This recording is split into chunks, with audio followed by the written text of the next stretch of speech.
Institute of Engineering and Technology.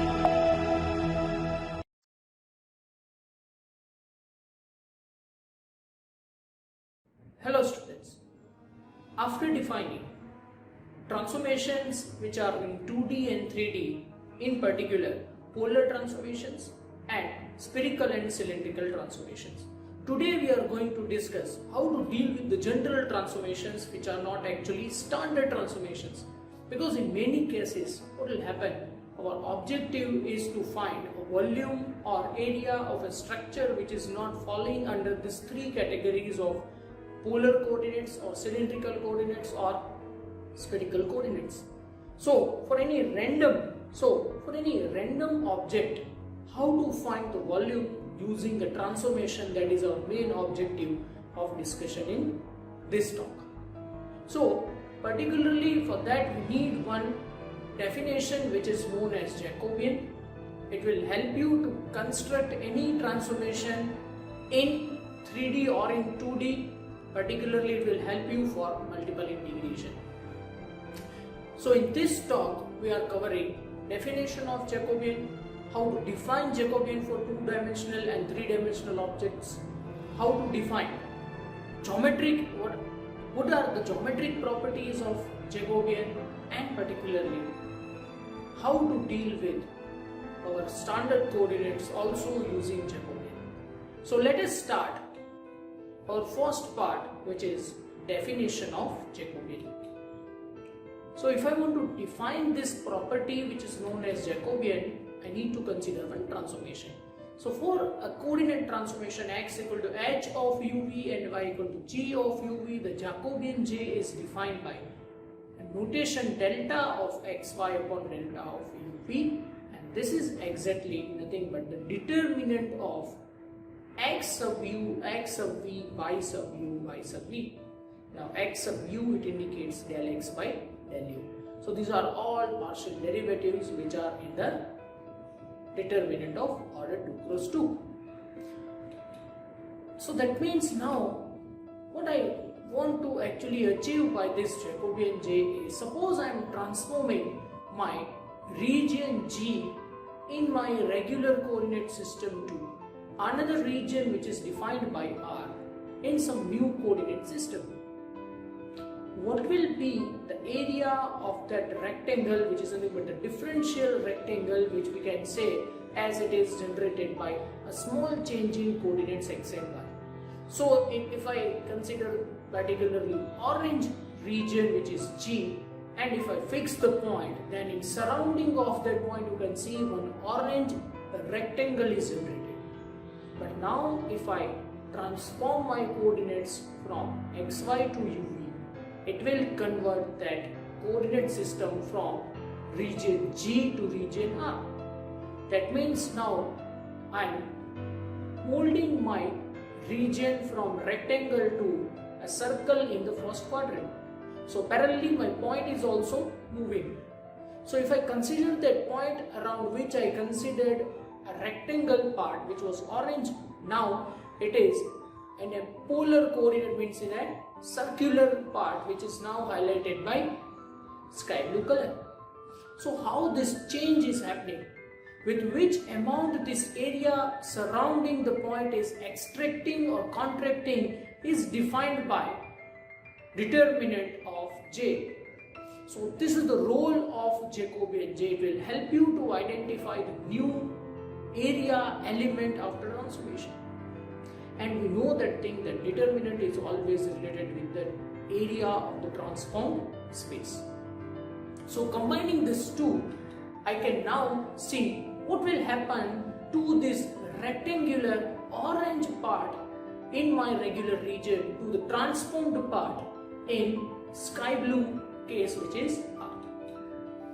So this transformation is given by dx dy, which is nothing but area which is given by the orange color, and new area is du dv, which is multiplied by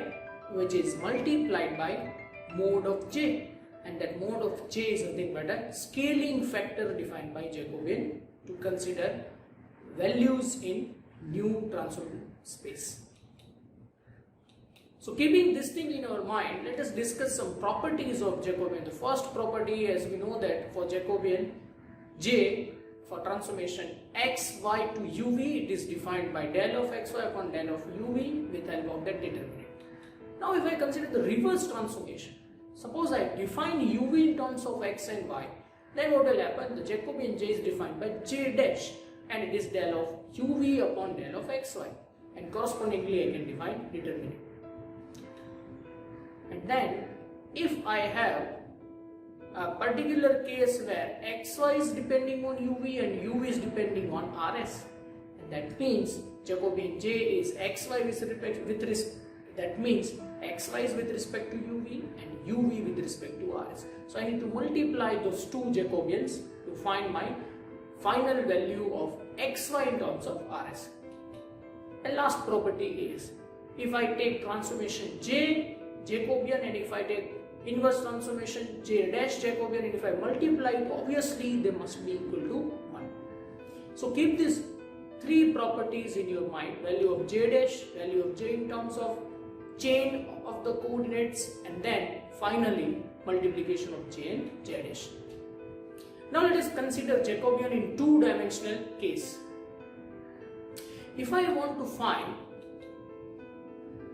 integration of f of xy dx dy in such a way that polar coordinates are in transformation, means I am considering xy to r theta transformation in my integration.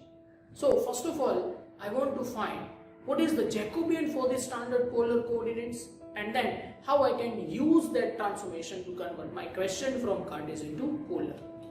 So the first part is, my transformation is x equal to r cos theta, y equal to r sin theta. If I find Jacobian for it, I need to consider x for the first row, y for the second row, r for the first column, theta for the second column. This is how you can remember that determinant. And then correspondingly I am finding partial derivatives with respect to r and theta for x and for y. So it gives me value r. And that means mod j is nothing but equal to r, whereas r is always greater than or equal to 0. So that means my first part, which is how to convert dx dy with help of Jacobian, is mod j dr d theta, which is now r times dr d theta. And so I can convert my question from xy to r theta as f of xy dx dy equal to f of r cos theta r sin theta r dr d theta. Now let me consider one random case, that suppose I want to solve this integration 0 to 4 y by 2 to y by 2 plus 1 2x minus y by 2 dx dy using one transformation u equal to 2x minus y by 2 and v equal to y by 2. So as I told you that whenever we are considering a random transformation, we need to consider Jacobian J to convert that dx dy in new format or in new transform space. So my first objective would be how to find this Jacobian J, and that means I want to find partial derivatives of x with respect to uv and y with respect to uv. So I need to find first of all x and y in terms of uv. So here we can see that 2x minus y by 2 is u and y by 2 is v. So substituting these values of v into u, it gives me x is equal to u plus v and y equal to v. And then if I take all these inputs in my Jacobian J, it gives me a value of Jacobian J equal to 2. That means my first component dx dy is 2 times du dv. We'll consider the solution into three parts. First of all, I will convert dx dy, then I will convert function, and then later on I will convert limits also. And then if I consider my function, it is 2x minus y by 2. In terms of uv, it will become u, as my value of 2x minus y is 2. Now let us move to the third part, which is limits of integration.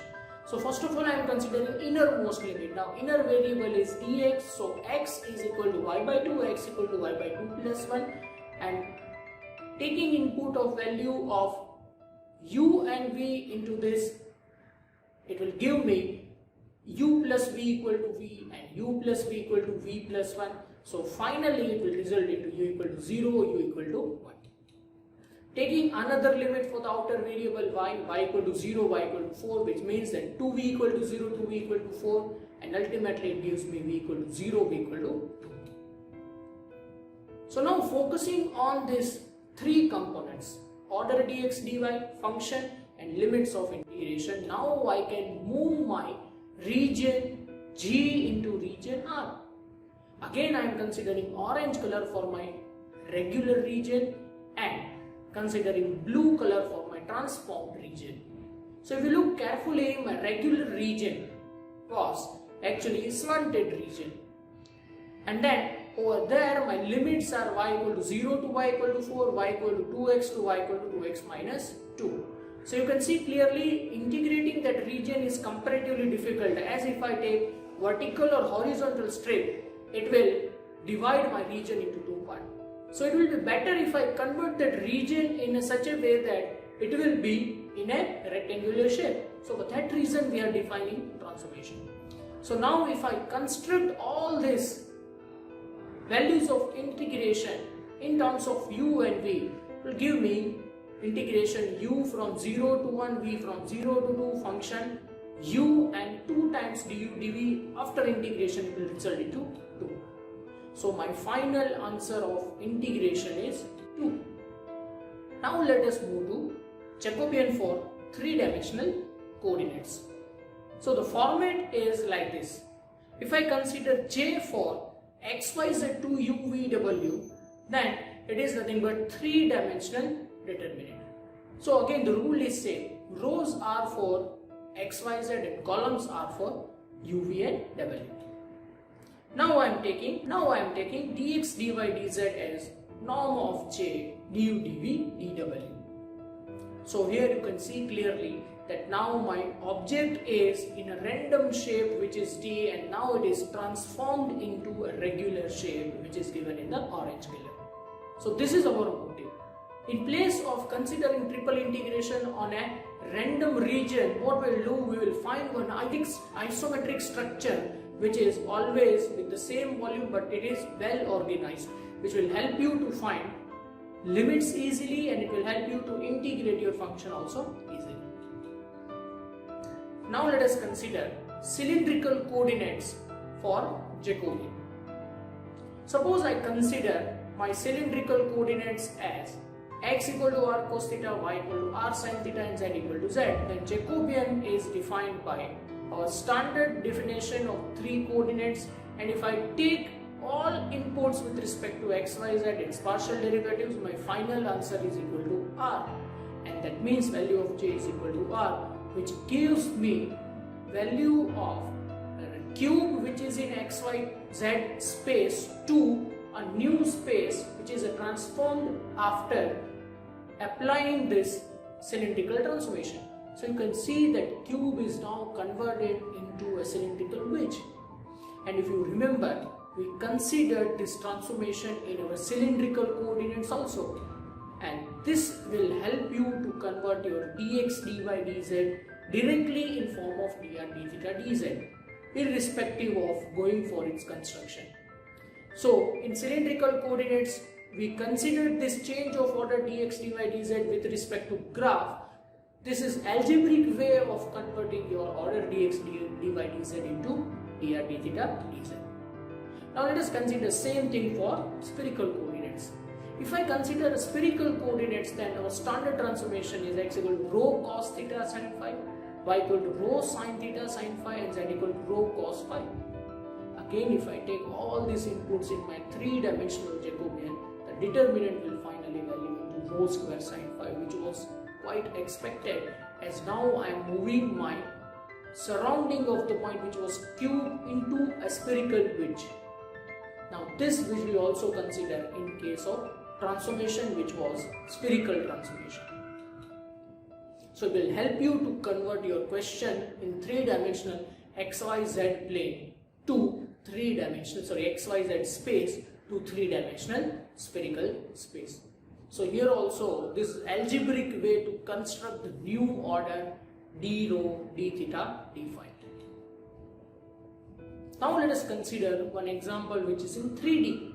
Suppose I want to solve this triple integration using transformation which is given by 2u minus y by 2 equal to u, y by 2 equal to v, z by 3 equal to w. Over this integration with order dx dy dz, how we can do the thing. So the first case is to convert our values of xyz in form of UVW, as we know that in case of Jacobian we are going to require it. Once we convert our values of xyz into UVW, we can take inputs in our determinant, and which will result over here into 6. So the first component dx dy dz is now 6 times du dv dw. And later on I want to convert my function also, which is 2x minus y by 2 plus z by 3 in terms of u, v and w, it is u plus w. And now coming to the last part, which is limits of integration. So first of all I am considering limits of x. X is y by 2 to y by 2 plus 1. Converting this xyz into u, v and w, it will give me u equal to 0, u equal to 1. Second limit is y equal to 0 to y equal to 4. This will give me v equal to 0 to v equal to 2. And later on, z equal to 0 to 3 will give w equal to 0, w equal to 1. So again focusing on these three components, order dx dy dz, function and limits of integration. Now my integration is with help of u, v, w like this.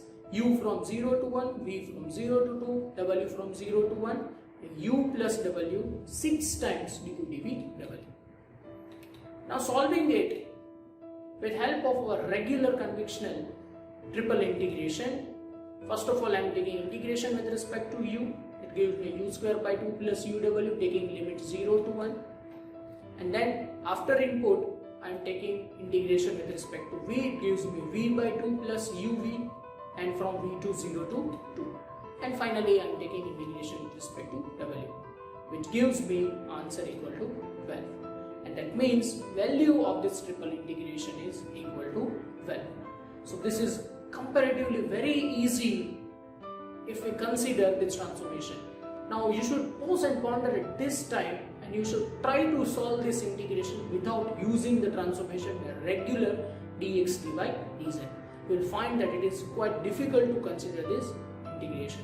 So this is need of the transformation, and once we are transforming our coordinates from xyz to UVW, we should always consider Jacobian.